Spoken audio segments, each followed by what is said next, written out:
Good afternoon and welcome to the City Club of Eugene's March 7th, 2025 program, Reframing the Frame of DEI, a conversation with Dr. Johnny Lake. My name's Andrew Calick and I'm City Club's president. We're coming to you from our home at the historic Wow Hall in the heart of downtown Eugene, and it's my pleasure to extend a warm welcome to our speaker and to all of you joining us here in person, online, and over the radio. Since 1990, City Club has been dedicated to our founding mission to build community vision through open inquiry.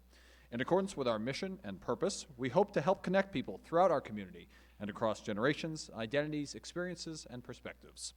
You are invited this week and every week to join us in this effort, to share your wisdom, to learn something new, and to take active steps to make a difference in this city and region that we love. Of course, we cannot do this work alone, so a special thank you to our Platinum, Community, and Diamond sponsors. The Eugene Area Chamber of Commerce, serving as a catalytic leader in creating a vibrant and diverse economy that drives economic opportunity and well-being. Kaiser Permanente, which exists to provide high-quality, affordable healthcare services and to improve the health of our members and the communities we serve. More information at www.kp.org.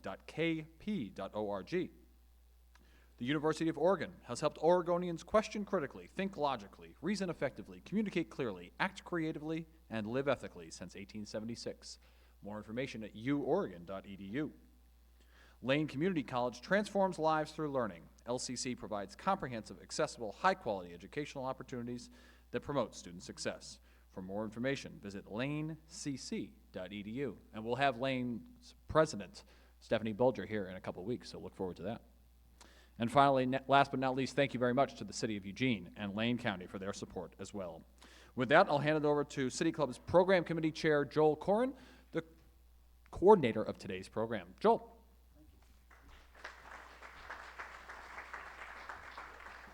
Good afternoon. On Tuesday night, in front of a joint session of Congress, the President said, "We have ended the tyranny of so-called diversity, equity, and inclusion policies all across the entire federal government, and indeed, the private sector and our military."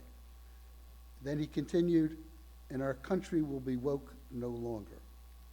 Cabinet officials followed suit. In his first directive at the Pentagon employees, Defense Secretary Pete Hegseth sent a short note, "DOD does not equal DEI."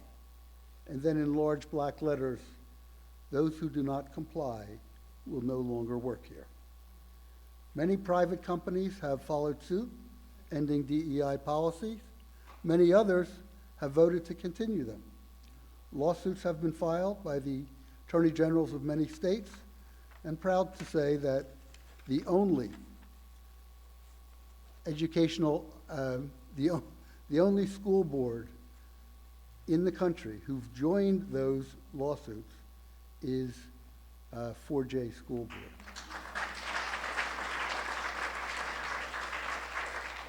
Dr. Lake will talk much more about how it has impacted people, but just to give you an example, the U.S. Food and Drug Administration scientists have been told to stop using words woman, disabled, and elderly. I don't object to elderly that much. Other federal health agencies in recent weeks were told to remove such words as gender, transgender, LGBTQ, and non-binary in its communications. They've also stopped putting out information about HIV databases and withdrew research. This is the second annual Dr. Johnny Lake Award discussion with you. And we're lucky to have him. He's an international consultant, trainer in community building, equity, diversity, and leadership. His focus is on what young people need to participate fully in community life and what our education systems need to support them. His scholarship has focused on diversity, race, culture, and personal organizational growth. He is an internationally recognized writer and storyteller who uses the story to build relationships. Watch out for stories about his grandma. Dr. Lake consults with government, professional, and educational agencies. He is an administrator on special assignment with Eugene 4J School District. 18 years ago, he founded something called EYES, Equity Youth Education, Educators, rather. And he has meetings in North High School, South High School, and I think one other high school, with a group of diverse students. Anybody can come. And I've been honored to be able to watch him interact with those students and listen to their conversations. It's great. He provides teacher training, institutes student learning and leadership opportunities. BA in History from Willamette University, PhD in Organizational Leadership, Policy Management from the University of Oregon. He's former chair of the State of Oregon Commission on Black Affairs. Those of you from the Vietnam era may remember William Sloan Coffin Jr., who was, I believe, the chaplain at Yale University. He said, "Diversity may be the hardest thing for a society to live with, and perhaps the most dangerous thing for a society to be without." Dr. Lake.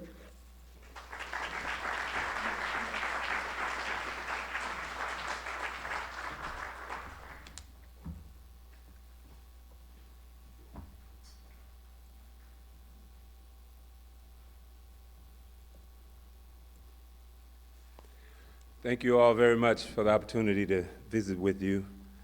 I want to thank the City Club, City of Eugene. I want to thank 4J for their leadership in our community to support our children, all of our children. They've been very explicit and clear about that. I think there are a lot of people in our community trying to figure out what to do. This conversation, the title is a little interesting. Joel and I had a little work around the title, Reframing the Frame of DEI, the Arbitrary Nature of Socialization in a Democracy. And this came about from a training I did with one of our state agencies that's very male-dominated, and there were two women who sat at the back of the room with no table. Everybody else had a table, everybody else were men. Of course, that caught my eye, so I go to the back of the room and I said, "What are you two ladies doing back here?" They said, "Take a look around the room." They don't even think we should be in the room here. They think we should be at home barefoot and pregnant. So it changed my introduction. And I said, how many people in this room think that being able to produce another living person from your own body is a pretty good miracle? How many people think that's a pretty good miracle? They didn't quite get it, so I had to say it again. I said, how many people in this room could actually produce another living human being from your own body? How many hands went up? The two women at the back of the room. I said, so everybody agrees that that's a good miracle. So how did that become a liability for leadership in our American society? I said, that was an arbitrary decision made by someone. I said, what if it had been made the other way?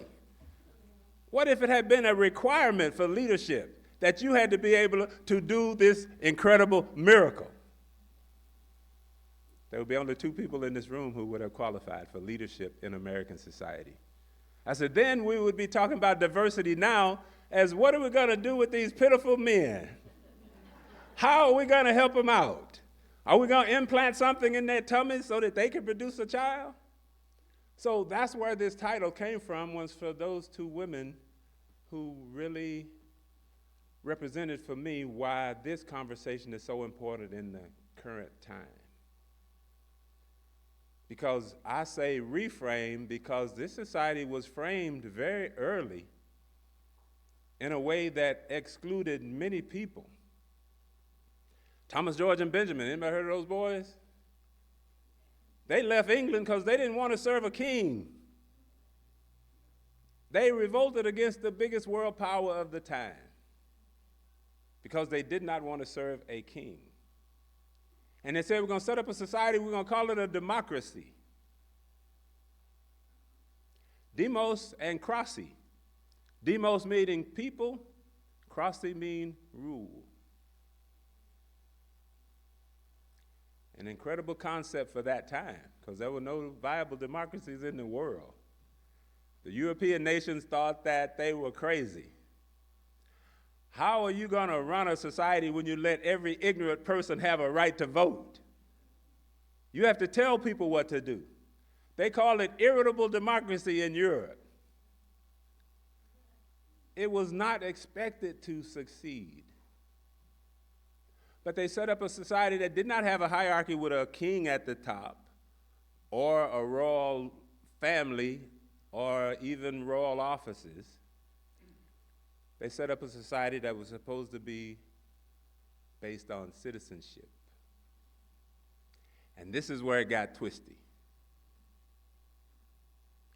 John Adams' wife, when he went to work on the Declaration of Independence, she told him when he left, "Don't forget the ladies." He went right down with the boys, and what did they do? Stripped everything that women had any chance of having as a citizen. No right to vote, couldn't run for office, couldn't go to school, couldn't go to court. If you inherited property or money from your father, guess who it actually belonged to?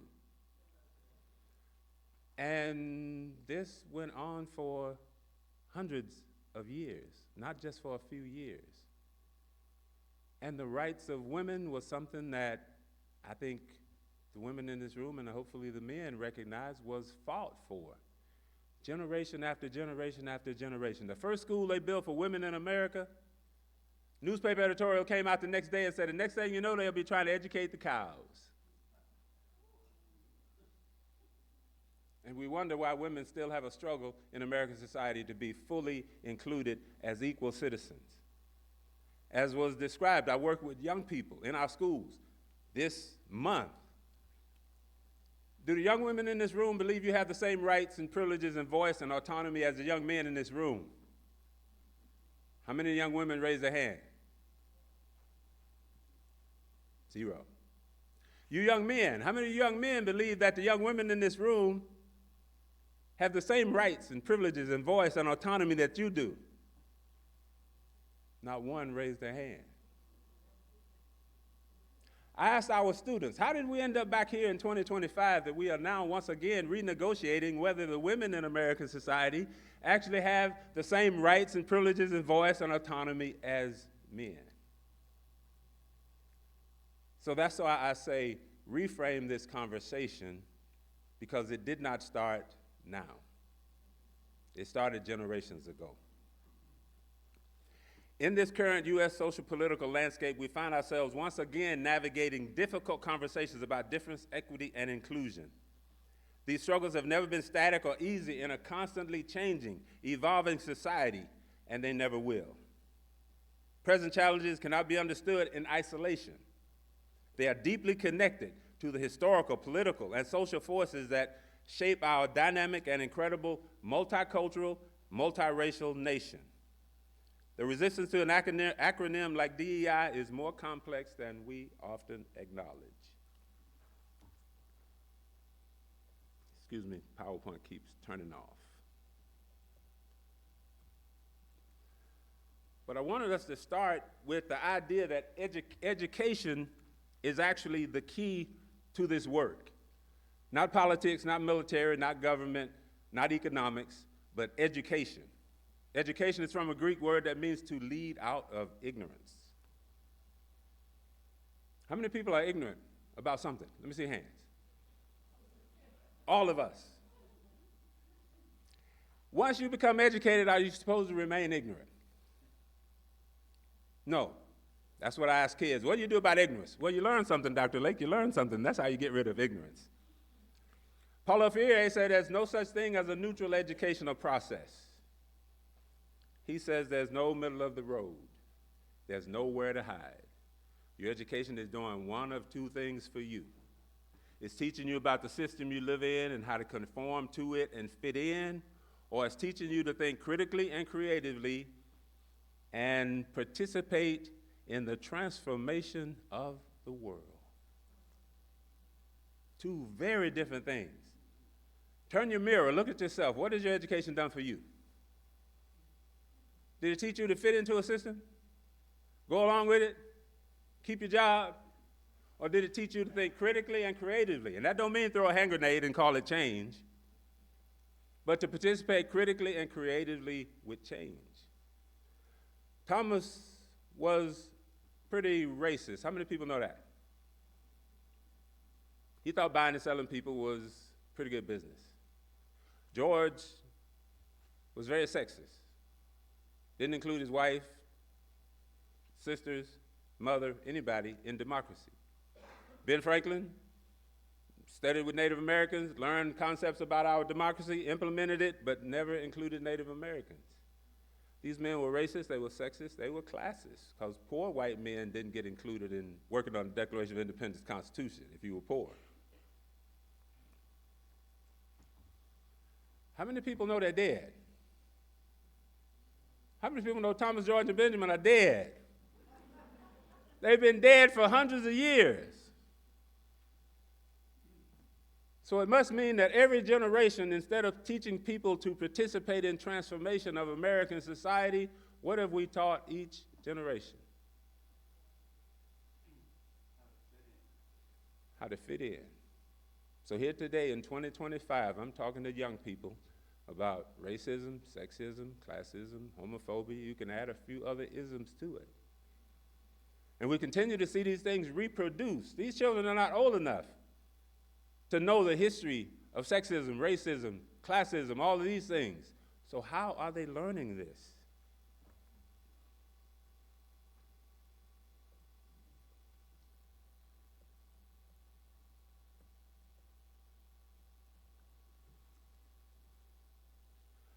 The next quote is from Alvin Toffler.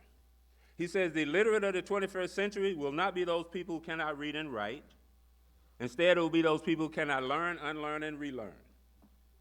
Learn, unlearn, and relearn. Which one is most difficult? How many people for unlearn? Relearn. Guess what most of us overlook?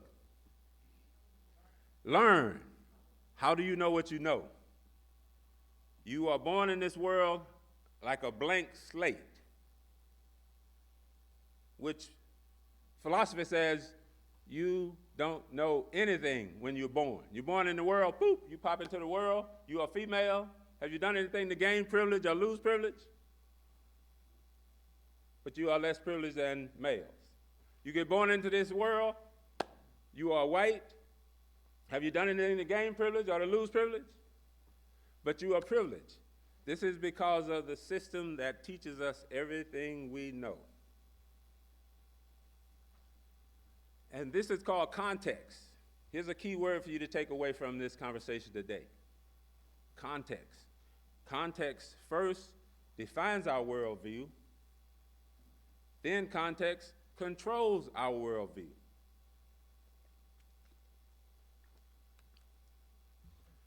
We grow up typically in homogeneous communities.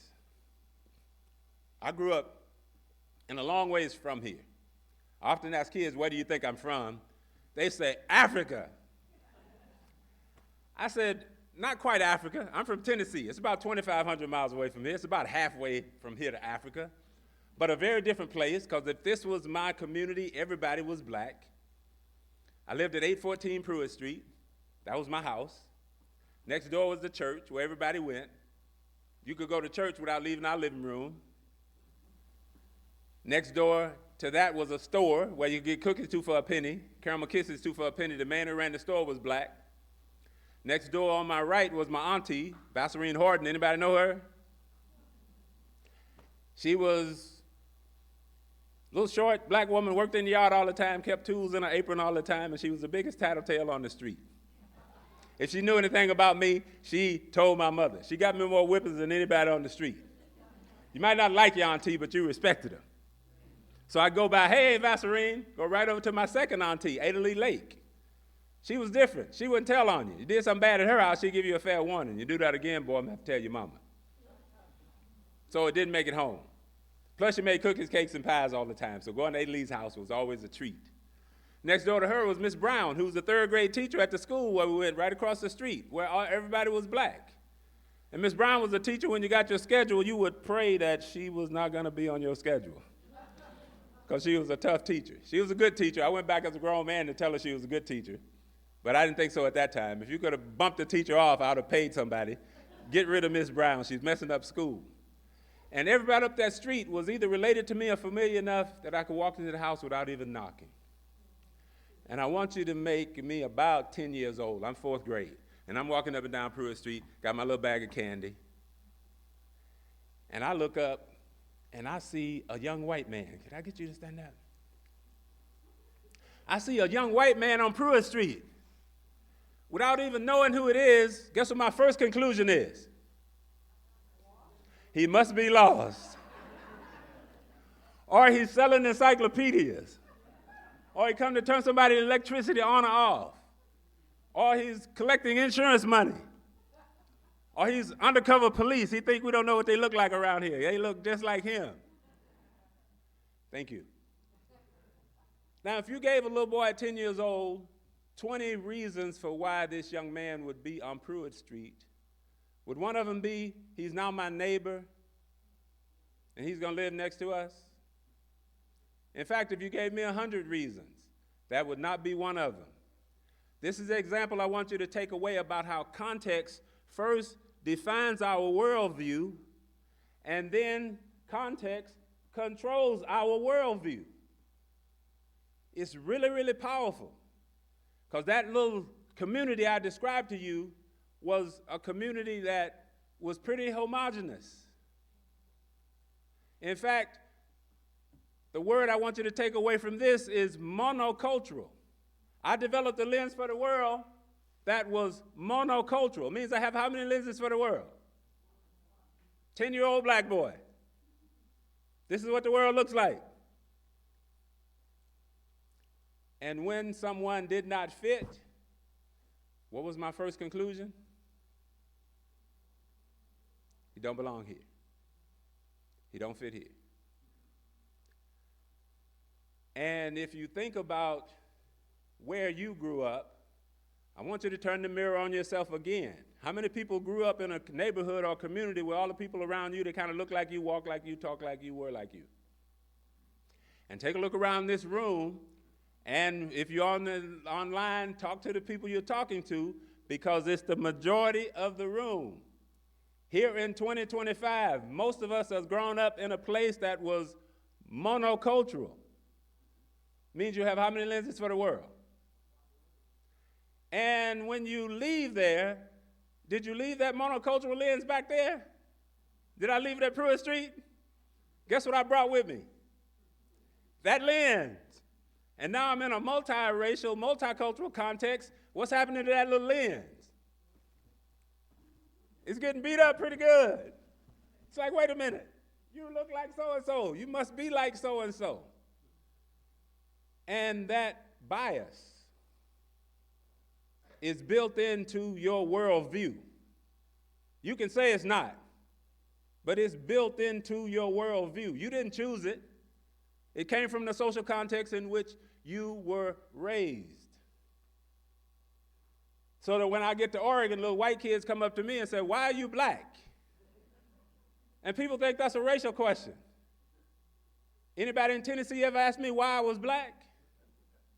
I never heard that question until I came to Oregon. Because guess what? Everybody in Oregon was white when I got here. And I just turned it back. I said, maybe you can tell me why everybody's white here, because, everybody seems to be white here. So that monocultural lens has to change and adjust for us to see the diversity that exists in our world. Otherwise, we hang on to that monocultural lens, and it sets up, here's another term you can use, the students seem to value this, a bias catalog. Every one of us has a bias catalog sitting right at the back of your brain. How long have you been building that bias catalog? All of your life. And whose job is it to work on your bias catalog? It's you. And so when we think about how this is manifested, it comes up in ways like, I I think some of the women in here know me. You know I'm not sexist, right? Did I tell you that? Did I say that yet? I need you to know I'm not sexist. And you know me. You know I'm not sexist, right? And I see other people I know. You know that I'm not sexist, right? What are you beginning to wonder by now? How sexist is this guy? If he got to keep saying it. So when people walk up to me and the first thing they got to say is, hey, I'm not racist. You know, I got some black friends. Please don't do that one. Please don't do that one. If you got questions about these issues, try to have an honest conversation, a meaningful conversation. Because we're trying to undo hundreds of years of history in a few generations. A few generations. I saw the white-only signs when I was in Tennessee, and it didn't mean you closed. I got family members who were lynched. I think many of the women in here know that it was in the 70s before you could even get independent financial existence for yourself. I mean, we have fought and struggled in the last few generations to try to undo and to reframe this conversation about diversity, equity, and inclusion. You know, professors have to give assignments, so I'm going to give you an assignment. And if you're listening, you got the same assignment, and you can't use your phone, you can't use the internet, you can't use anything, you got to use your brain, because I want you to give me a definition of diversity. You got 2 minutes. Go. Definition of diversity. I'm going to keep talking, but you work with the people at your table or the people in your circle. Give me a definition of diversity. 2 minutes. Go. And I'm going to keep talking and keep working with this PowerPoint.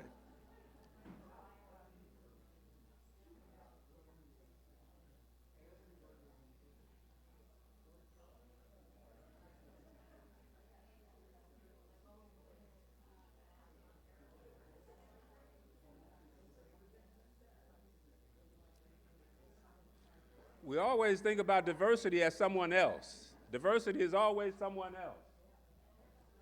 We don't think about diversity as being us.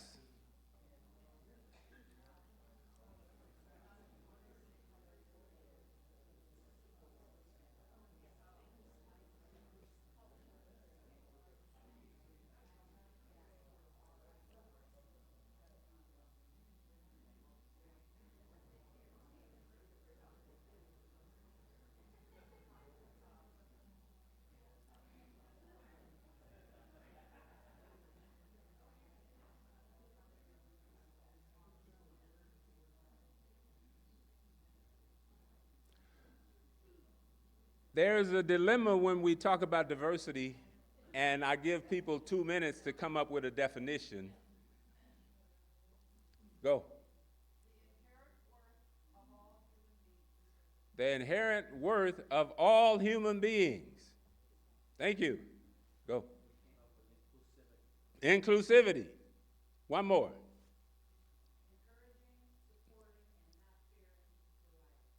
Encouraging and supporting and not fearing variety. What happens in 2 minutes is always interesting because you didn't go look it up. Guess where that definition came from? Do all of us know that diversity is wide, broad, deep, long, complex? But ask the fire department, what's the diversity of your fire department? What are they going to report to you? Gets real narrow. All these attacks on DEI is focused on a real narrow group of people. And so what we're reducing diversity to is often those same characteristics, immutable physical characteristics that ended up eliminating people from the opportunity to even be a citizen. Race, gender, class. Do you think it was an accident when it happened? Think Benjamin Franklin put out a notice? Everybody show up at 10 o'clock, we starting us a country. Won't you participate in it? Is that what they told the women? What did they tell the women? Don't come. What about Native Americans? They were here first. Did any Native Americans get invited to, we're going to start a country. You're already here. You want to be part of it? What about Latinos?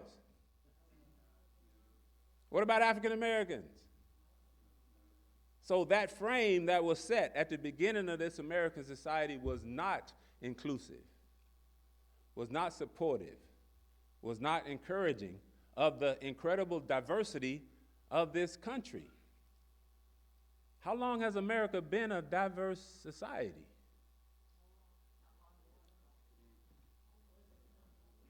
I was working in New Mexico.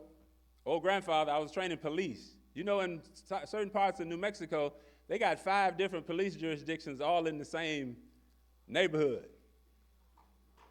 And native police were there, and they were at the back, and they didn't say very much. And one district attorney wanted to know, why can't we talk about profiling without talking about racial profiling? And I'm like, what? It's not the same. And I asked, when did we start having issues with race in this country?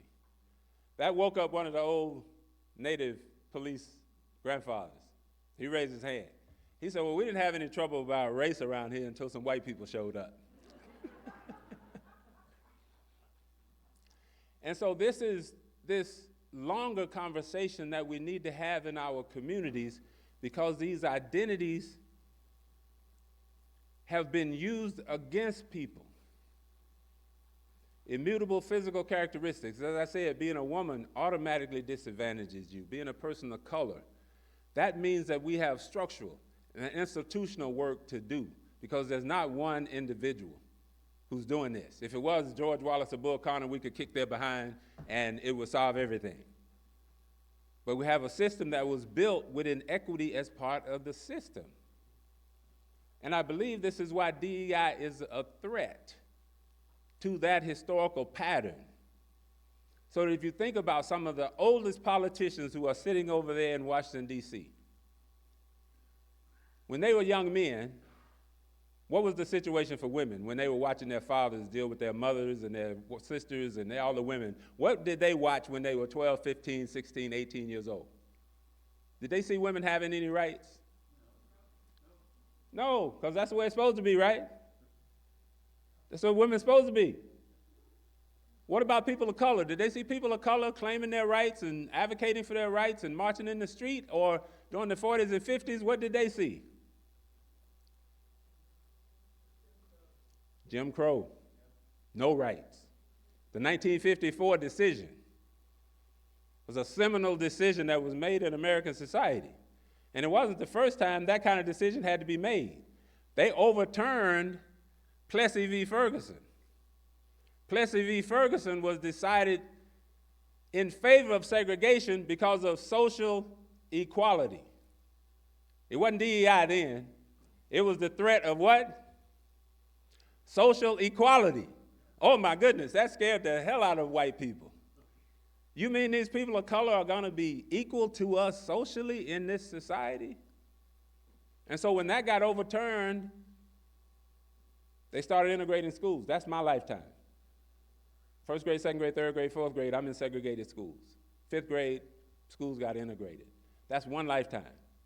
Societal change takes a lot longer than that, and a lot more struggle than that, and a lot more effort than that.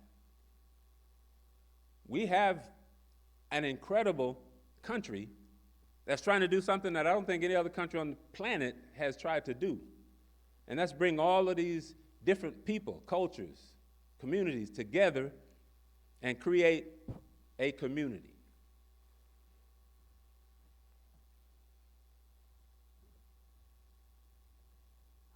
Mm-hmm.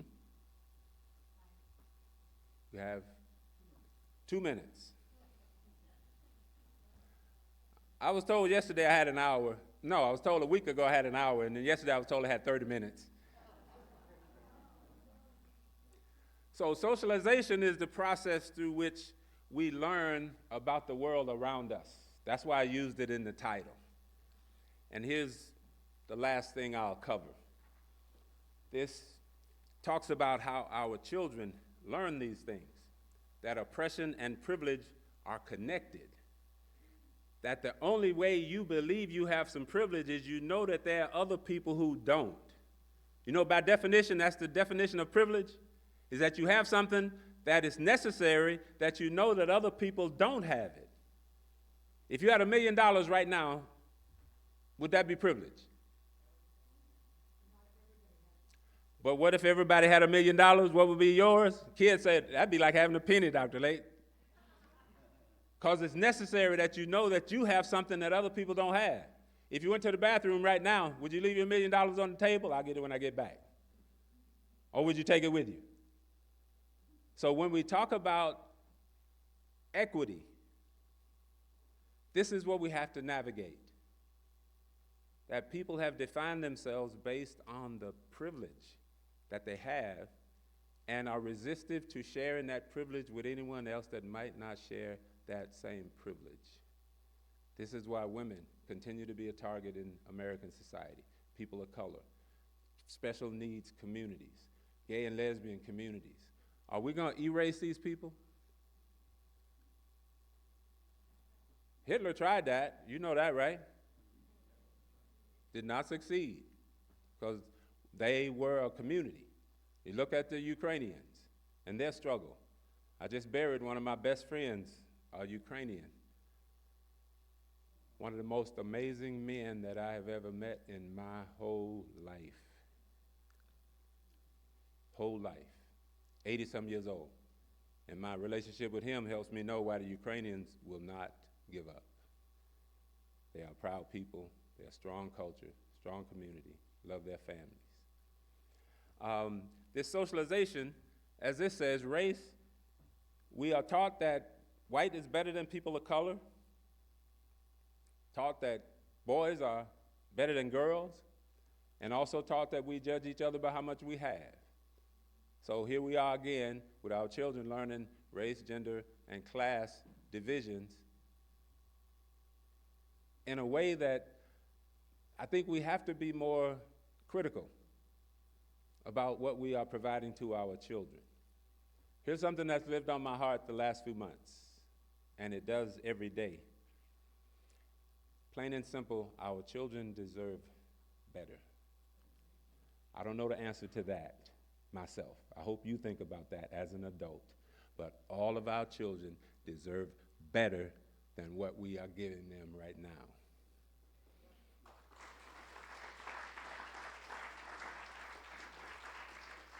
And I have to get my grandma in, because my grandma lived to be 95 years on this planet, would say yes, ma'am, to young white girls who was my age. And I said, Grandma, you ain't got to say that. She said, baby, in my day we had to, because she could have lost her life or her family by saying the wrong thing to the wrong white person. But she taught me to be proud of myself, that I am an American, that I deserve everything that this society has to offer. But here's the last piece of advice from an old black woman. She says, baby, if it's ever in your hand to do good to another human being, she said, baby, never turn your hand against them. How did that old woman at that age have that kind of heart for people? So all the work I do, everything I do, it comes from that woman. Saying what? If it's in your hand to do good to another human being, what do? You do it. Our community is strong, and we need to continue to be strong for all of the people who are being targeted. And we will get through this together. Thank you.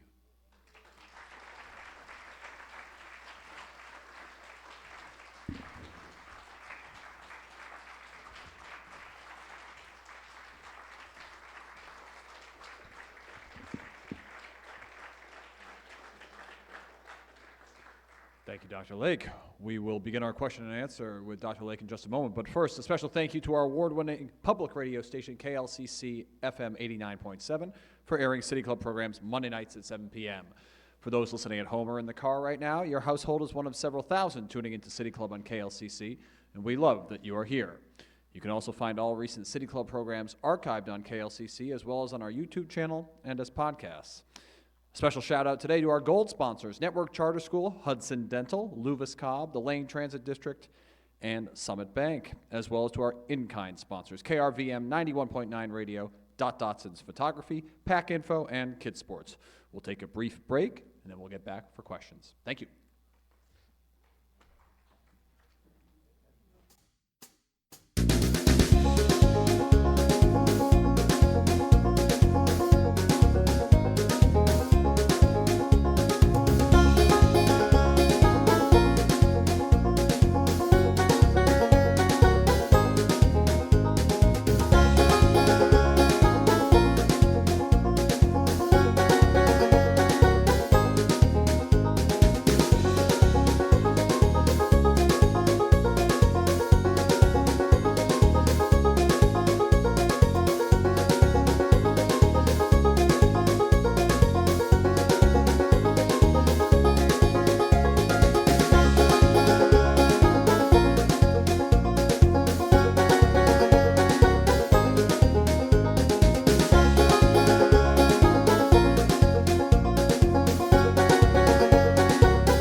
Now, during the course of his talk, Johnny informed you that Thomas and Benjamin and George are dead.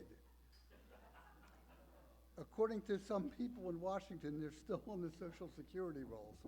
So, okay. First question? I'm a guest. My name is Tim Keeley, and I've known Johnny for about 20 years. And it occurs to me, like Zelensky recently with number 4547 in that group, he was dressed differently than they were, and there was some fun made of that and handled relatively calmly. One of the things, I mean, you always dress impeccably, you look great. I don't mind this at all. I think it's cool. You wear a very nice hat. There are a lot of places in this country where a person inside shouldn't be wearing a hat. And I'm wondering, what's an effective way, in essence, to tell somebody to stuff it, but in a professional or effective way so they can learn not to be so damn bigoted? Thanks, Tim. Well, thank you for a simple but rather complex question. I would lean back on context. And what is the context in which this question would come up? There's some places where I have taken it off because of the context. You know, I did a Martin Luther King presentation for Wilsonville, first time. They had a Martin Luther King celebration at this community gathering. And I didn't know where I was going. I mean, I know Wilsonville, but I didn't know who this crowd was going to be. And it was the most incredible crowd of people, gentle and kind and just accepting. I mean, the moment I walked in the place, I felt like I was at home because two sisters met me at the door and hugged me and says, "Thank you so much for accepting our invitation." And from that point on, it was like I was at home. And so when they said prayers, you know, the hat came off.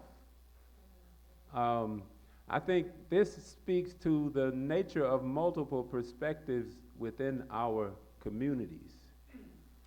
Because if everybody's here does this at the same time, you probably should get up and run. Never sit in a room where everybody's doing this at the same time because somebody's compromised. When people disagree, we need to listen more closely. In fact, listen with both ears. You may change your perspective. You may not. But if you listen well enough, the next time you run into one of those people who have that perspective of the world, you will better understand them and you will be better able to navigate the world with them. This is one of the things I've learned through experience here in Oregon. Anybody know where Shed is? Shed, Oregon. Yes. You don't get there by accident. You know that, right? And I go out to nature. That's what keeps me sane. I go out to nature. How many people talk to trees? How many people do the trees talk back? That's my stress relief. And I'm out in Shed at like 6:30 in the morning because I got the sunrise. And there's a little store in Shed. There's not even a stoplight in Shed. And I went in to get a drink of water. And I walked in, and to my right was about 15 older white guys sitting over there eating breakfast. And it's like in the movies where everything stops. Screech! Nobody was saying a word. It's perfectly quiet. And I'm like, uh-oh, where have I walked into? And I got my water, and I started on my way out, and something said, I should talk to these guys. So I went over, and I said, what are you guys doing out here this early in the morning? And the biggest talker in the bunch, well, we eat breakfast out here every Saturday morning. Why don't you come join us? You know he was being facetious, right? Next Saturday morning, guess who showed up at 6:30? And I got a text message from him yesterday that they're meeting for breakfast tomorrow, asking me to come. This was 5 years ago that I've been going to visit with these old white men from the Shed area. They got the deeds that their parents got their grandparents got when they came out in the wagons. They invited me to Albany to a big church gathering for all of the people from their community. How many black people were there, you think?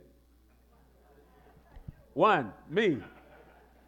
And my friends were so excited to introduce me to everybody. This is our brother.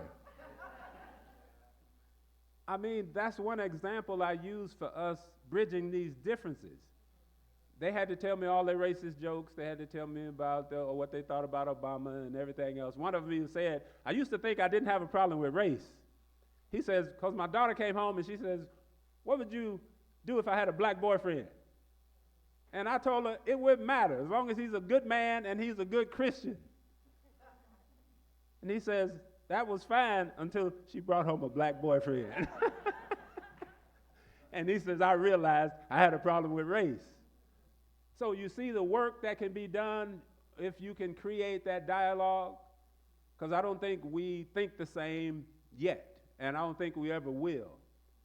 But I asked them, would you speak up for my family? I said, I have 6 black grandsons. I said, if something happened to one of them, would any of you speak up for them? They said, yes, they would. I said, how many of y'all got a black friend here? I went around the table. Nobody. Guy sitting right. He says, I got one. I said, who is it? He says, you. So don't hesitate to interact and engage with those people who may think, see, live in the world different than ourselves. Because given that chance, I think it can help them and it can help us. Thank you, Tim. Next question, please. Hi, Dr. Lake. I'm Rose Wilde. I'm a guest here tonight of my mother, and we've been hearing a lot about the terrible things that are coming down federally and our responsibility to block them and try to prevent the worst harm. And so while we're doing that, we also can continue to build, both locally and in our state, the best we can, and inoculate as best we can against the federal assault on our practice of serving every student in education. So I'm wondering, I know you were cut short a bit, if you would talk a little bit more about what we should be pushing for, either locally or at the state level. What are some opportunities where we can continue to expand the inclusion, the welcome, the appropriateness of education for all the students, for those grandsons of yours and for my kids and for everybody. So thank you. Thank you. Thank you. Really good question.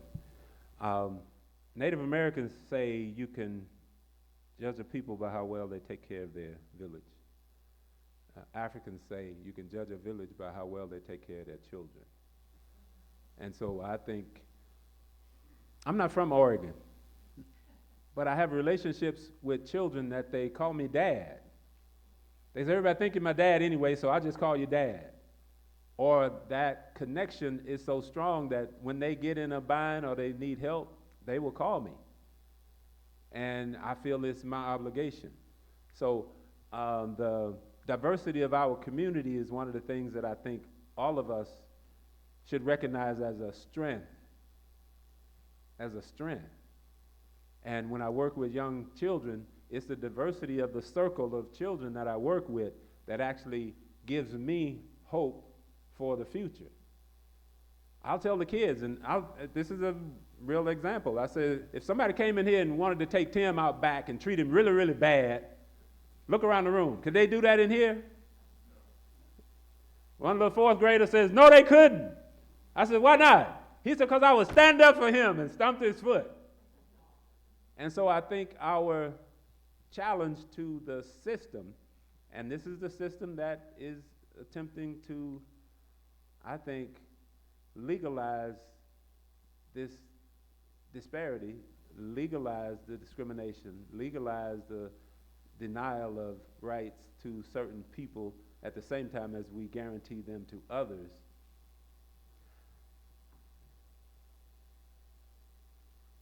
My perspective is that they learned how to compromise the very system that we live in through the Supreme Court, through the legislature, through who's elected, and ultimately that boils down to who we elect and who we push forward. We need to raise our children to be civically responsible, that they do have a voice, and to use it. I tell them sometimes asking the question and then shut up is the best way to put somebody on the spot. I work with conservative people here in Oregon at the Capitol, and I don't go talk to the people who already agree with me. Those are not the people I need to talk to. I want to talk to the people who I know have some problem with addressing these issues. And I'll raise my hand in the audience. I says, are you a legislator just for the people who elected you, or are you a legislator for all Oregonians? Now, in the public setting, what they got to say? All people. Does that include black people? What they got to say? Yes. Well, did you know there's a historical achievement gap that black children have been suffering for ever since we've had schools in Oregon? Well, yes, I knew a little bit about that. Well, what are we going to do about that? Well, get on my calendar. We have to have a conversation about this. Then everybody wonders, how did you get him in a meeting? We have to ask. And we should ask the same thing of a Democrat as we do of a Republican. And we should expect all of them to take serious our responsibility to our children and to fulfill the privilege as well as opportunity and responsibility they have as a legislatively elected person for the state of Oregon. And that includes all of our children. Thank you. Sharon? Sharon Reed, City Club member. Dr. Lake, thank you so much for being here. With your extensive work with our local high school students, I'm just curious, what are you seeing across the range that kind of gladdens your heart, that you're excited about, and are there some areas of concern that with our high schoolers or college students are still grappling with? One of the things that always comes up, as recent as yesterday, is that in our circle, they feel safe. Mm-hmm. That we can talk about anything with you, Dr. Lake. We don't have to worry about what we say. And I asked them, who belongs in this group? They said, anybody who wants to come. If someone comes to this group, who should be safe in this group? Everybody should be safe in this group. If someone in this group is having trouble, who should they be able to turn to? Anybody in the group. We talked yesterday about collectivism versus individualism. You know, individualism is said to be a great American belief. You rise, pull yourself up by your own bootstraps and all of that. But that means that who comes first? Me or my community? Me, and the rest of y'all kind of on your own. You know, you may get there or not. But in collectivist culture, who comes first? We, the community, and your individual needs come second. But that's not, that is a reciprocal relationship. As I told the students yesterday, if your community needs you, what should you say? I got you. One student said that. I got you. And I said, if you need your community, what should they say? I got you. I said, so there's a reciprocal relationship here. And nobody gets disserved that way. And so always show up for your community, but community should always show up for us. I tell people I do progressive work with children and remedial work with you adults. Because all the way down to elementary kids. You want to be fourth graders for a minute? Fourth graders. Fourth graders, there's people in our community who don't have nowhere to sleep tonight and they're out in the cold and they're wet. What should we do? Help them get somewhere to stay. I said, what if they don't have no money? That shouldn't matter. I said, what if they wasted their money? What if they bought some beer and wine and the drugs and everything and spent all their money? Well, that shouldn't matter either. I said, what if they bought a big car that costs too much money and they done spent all their money and they ain't got no money for a place to live now? What should we do? Well, that shouldn't matter either. Same thing with health care. What if somebody's sick in our community that need to see a doctor and get a little medicine so they can get better? Fourth graders, we should help them see a doctor. What if they don't have no money? It shouldn't matter. What if they don't have insurance? It shouldn't matter. What if they wasted their money, bought beer and wine and drugs and stuff? Well, that shouldn't matter either. We went through housing, went through food, went through health care, went through education. Ultimately, what do these fourth graders say? If they need help, we should help them. I said, you know, I'm going to send you guys to Washington, D.C. and put y'all in the seats of power and decision-making over there in Washington, D.C. How long would it take us to solve what we consider intractable human problems? So it shows you where the problem is. If we had fourth graders making these decisions, we would be serving people better. Thank you.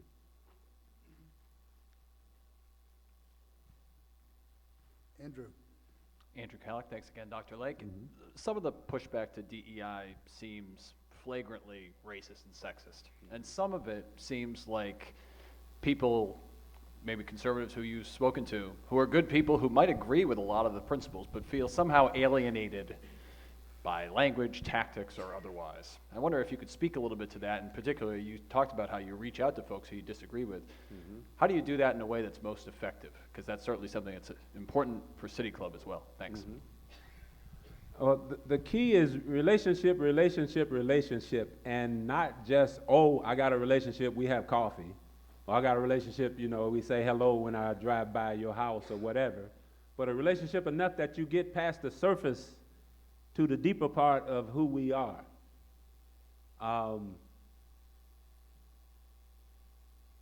The challenge, I think, is that we have married our society to materialistic kind of judgments. And this is not your fault. None of you did it.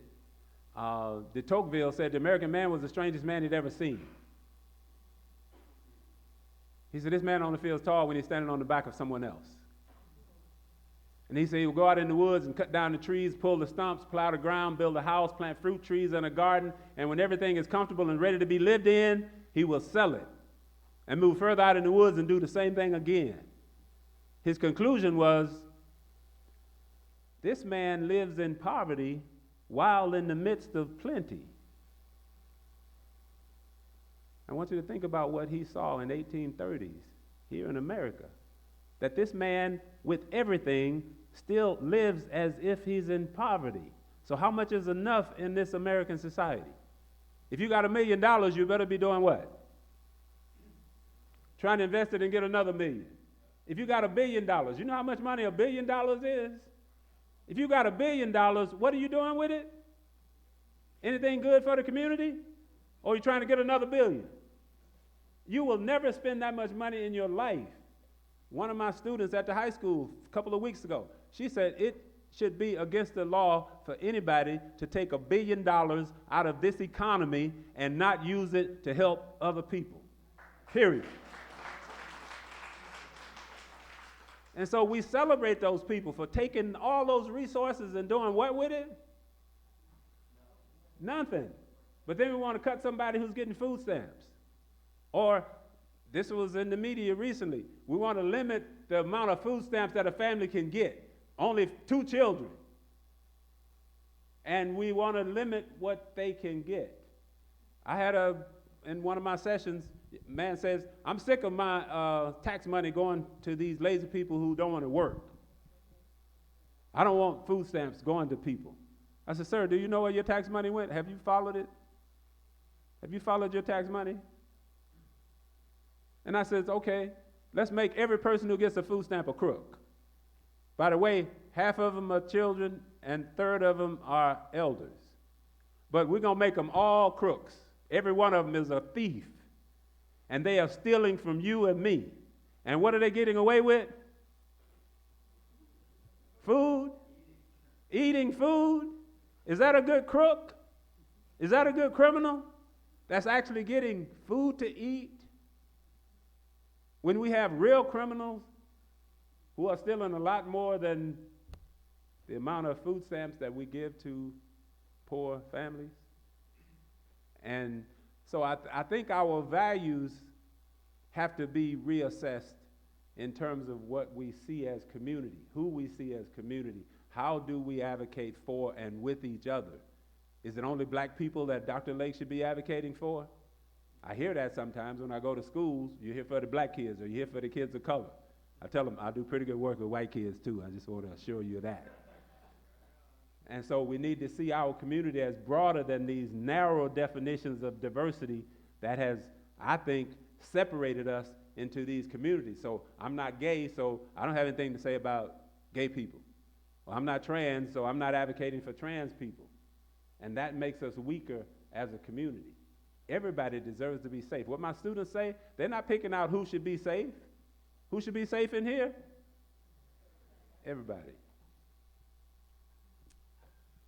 That's all the time for we have. Andrew is going to tell you about next week's program, but today when you go home, mark the first Friday in March next year for the Johnny Lake third annual election. Thank you, Joe.